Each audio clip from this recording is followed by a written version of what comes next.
Everyone, तो आज हम बात करने वाले हैं आईपीएस क्लर्क के एग्ज़ाम के बारे में।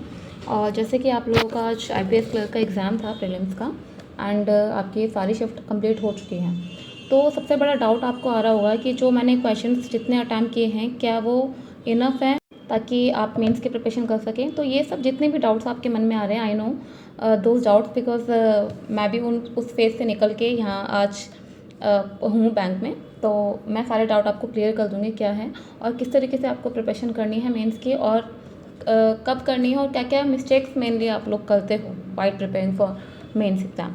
सो फर्स्ट ऑफ ऑल, आप लोगों को सबसे बड़ा डाउट ये है कि आपको प्रिपरेशन करनी है या नहीं करनी है। देखिए, एक तो इस बार वैकेंसीज काफ़ी हाई हैं as compare to last year, because 2000 something जो है वैकेंसीज आपकी ज़्यादा हैं, और अभी भी इंक्रीज़ होंगी वो। जब तक आपका फाइनल रिजल्ट आता है तब तक कुछ ना कुछ बैंक वैकेंसी निकालेगा, ठीक है। तो वैकेंसी की बात यह है कि वैकेंसी इस पर इंक्रीज़ है तो कट ऑफ में ज़्यादा डिफरेंस नहीं होगा, ठीक है।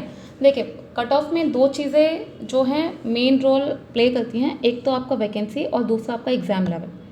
सो अगर एग्ज़ाम लेवल, क्लर्क का एग्ज़ाम है पीओ से तो काफ़ी मतलब जो लेवल होता है डाउन होता है, ठीक है, ज़्यादा हार्ड नहीं होता पीओ के कंपैरिजन में। सो तो और जितने भी प्रीवियस ईयर एग्ज़ाम्स होते हैं आईपीएस क्लर्क के, थोड़ा बस 19-20 का ही डिफरेंस होता है, ज़्यादा डिफरेंस नहीं होता है क्लर्क के एग्ज़ाम में। सो अगर आप लोगों ने, ठीक है, अब आपको बता देती हूँ कट ऑफ के बारे में। पिछली बार की अगर हम बात करें वैकेंसी कट ऑफ की, सॉरी, तो देखिए पिछली बार जो लोवेस्ट कट ऑफ थी 72 थी और हाईएस्ट थी आपकी 86। तो अगर आप लोगों ने, ठीक है, 70 से मतलब 70 तक किया है, मैं बोलूँगी इस बार 65 तक, ठीक है, 65 भी आपने अगर क्वेश्चन जो अटैम्प्ट करके आए हो, ठीक है, तो आप लोगों को प्रिपरेशन स्टार्ट कर देनी चाहिए। बिकॉज अगर आप इस चीज़ में सोचने में लग जाओगे कि मेरा एग्ज़ाम क्लियर होगा या नहीं होगा, वो तो देखो बात की बात है। लेकिन अगर आप लोगों ने 65 प्लस जो है अटैम्प्ट करके आए हो, ठीक है, तो आप सेफ जोन में हो। बिकॉज इस बार कट ऑफ शायद डाउन रहेगी पिछली बार, I am not sure, but मुझे लग रहा है कि इस बार जो कट ऑफ है लास्ट ईयर से डाउन रहेगी स्टेट वाइज जितने भी, मतलब, और यूपी में जिन लोगों ने अप्लाई किया यूपी की तो और डाउन जाने वाली है कट ऑफ, क्योंकि वैकेंसी काफ़ी अच्छी खासी है इस बार। तो अगर आप लोगों को डाउट है कि मैंने तो इतने कम क्वेश्चंस किए हैं, मेरा होगा या नहीं होगा, ठीक है, आप ये सोचने में ही पूरा टाइम लगा दोगे तो कुछ फ़ायदा नहीं है उस चीज़ से। तो जिन लोगों ने भी 60 या 65 प्लस क्वेश्चन अटैम्प्ट किए, अपनी तैयारी जो है स्टार्ट कर दो आप लोग, ठीक है। और आज का ब्रेक लो आराम से, कल का भी ब्रेक ले लो आराम से, ठीक है, और अगले दिन से आप प्रिपरेशन स्टार्ट कर दो। बिकॉज देखिए, दो चीज़ होती हैं, एक तो अगर आप लोगों ने रिज़ल्ट के सारे छोड़ दिया कि हाँ भाई अब रिज़ल्ट आएगा तभी प्रिपरेशन करेंगे हम, तो उसका जो गैप है ना, 15 डेज़ लगा लीजिए, ठीक है, 15 डेज़ में अगर आपका रिज़ल्ट आता है तो उतना 15 दिन तो आपका वेस्ट जा रहा है ना। इनकेस अगर आप क्लियर कर जाते हो एग्ज़ाम और आपको पता चले कि आपने तो तैयारी की नहीं है, वो जो 15 दिन थे आपके पास वो वेस्ट गए हैं। एक बात बताओ, अगर आप लोग पढ़ लोगे तो कुछ लॉस होगा? कुछ भी नहीं होगा।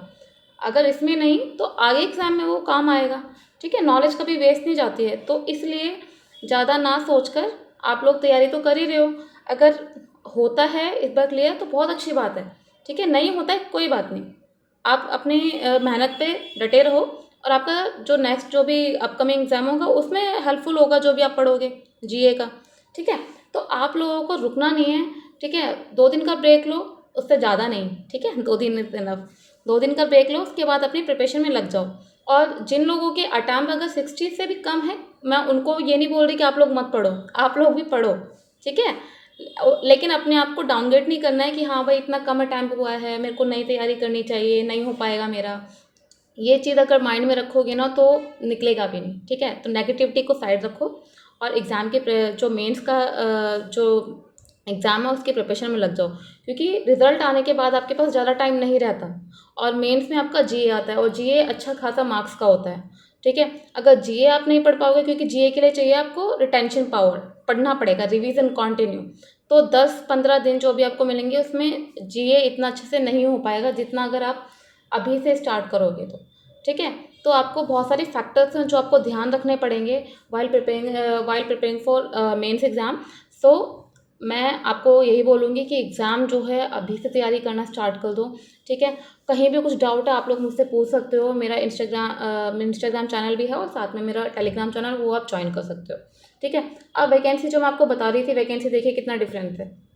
2024 में आपकी यानी इस साल आपके 6128 वैकेंसीज हैं और पिछले साल आपकी 4045 वैकेंसी थी।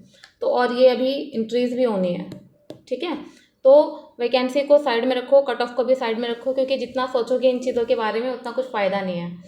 बिकॉज मैं आपको अपना खुद का एक्सपीरियंस बताती हूँ। जब मैंने एग्ज़ाम दिया था IPS क्लर्क का, अपने टाइम पे मेरा दोनों क्लियर हुआ था, IPS clerk and IPS PO।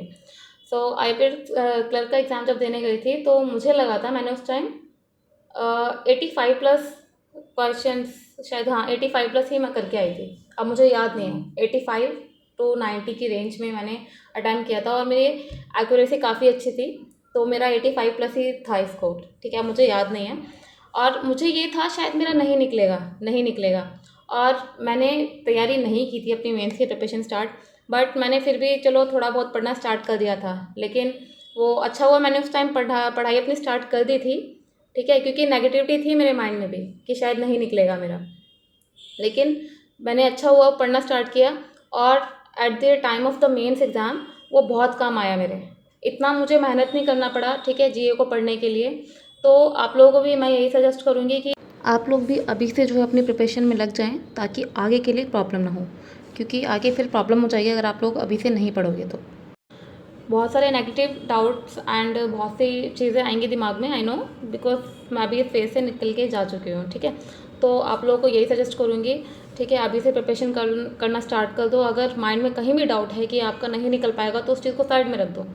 इस एग्ज़ाम का नहीं सही, अगला जो भी एग्ज़ाम होगा आपका IBPS PO आ रहा है, उसमें काम आएगा, ठीक है। तो एग्ज़ाम्स की लाइन लगी हुई है अभी फ़िलहाल में, तो RRB है आपका, ठीक है, IPS PO है, RRB PO क्लर्क है, तो बहुत सारे एग्ज़ाम्स हैं। अगर इसमें नहीं तो उस एग्ज़ाम में सही, लेकिन अपनी तैयारी को डिसकंटिन्यू नहीं करना है, ठीक है। ये नहीं कि एग्ज़ाम दे दिया बस आप तो आराम से रेस्ट करके बैठो, कुछ फ़ायदा नहीं है उससे। इससे अच्छा है कुछ प्रोडक्टिव करो। तो आज के लिए इतना ही। बाकी आप लोगों को कुछ भी डाउट हो तो आप पूछ सकते हो। बाकी मैंने मेंस का स्कोर कार्ड भी अपना शेयर कर रखा है, अगर आप लोगों को देखना हो तो आप देख सकते हो मेरे यूट्यूब चैनल पर। और अभी नेक्स्ट वीडियो मैं आपके लिए लेके आऊँगी IPS मेंस की स्ट्रैटेजी के बारे में, ठीक है। तो आप लोग जो है मेरा चैनल सब्सक्राइब कर सकते हो फॉर नेक्स्ट अपडेट्स जो भी मैं लेके आने वाली हूँ फॉर बैंकिंग एग्ज़ाम्स। और बैंकिंग रिलेटेड जो भी आपकी चीज़ें होती हैं वो सब मैं अपने चैनल पर अपलोड करती रहती हूँ टाइम टू टाइम। सो आज के लिए इतना ही and all the best for your next exam. Thank you.